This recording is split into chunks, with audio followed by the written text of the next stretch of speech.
The U.S. builds the largest military base to bring in the U.S. military to near the South China Sea.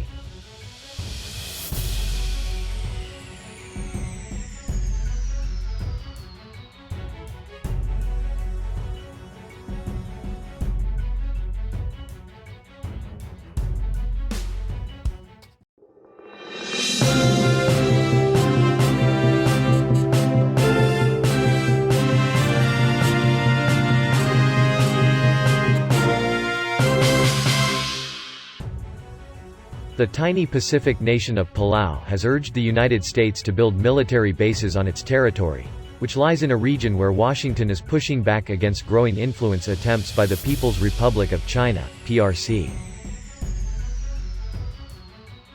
U.S. Defense Secretary Mark Esper visited the island nation in September 2020 and accused the PRC of ongoing destabilizing activities in the Indo-Pacific. Palauan President Thomas Remangsau told Esper that the U.S. military was welcome to build facilities in his country, an archipelago about 1,500 kilometers east of the Philippines.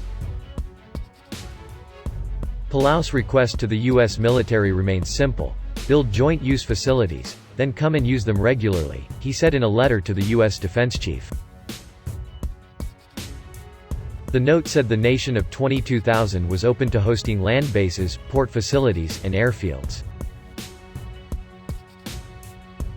Remangsau also suggested a U.S. Coast Guard presence in Palau to help patrol its vast marine reserve, which is difficult for the nation to monitor. While Palau is an independent nation, it has no military, and the U.S. is responsible for its defense under an agreement called the Compact of Free Association. Under the deal, the U.S. military has access to the islands, although it has no troops permanently stationed there. We should use the mechanisms of the compact to establish a regular U.S. military presence in Palau, Remangsau said, adding that bases would increase U.S. military preparedness and help the local economy, which is struggling as the pandemic has halted tourism, its main industry. In addition to its close U.S. ties, Palau is one of Taiwan's 4 allies in the Pacific. The Chinese Communist Party, which sees Taiwan as part of its territory, has tried to win over Taipei's allies in the Pacific, persuading the Solomon Islands and Kiribati to switch sides in 2019. Palau has refused, prompting the PRC to effectively ban Chinese tourists from visiting the island in 2018.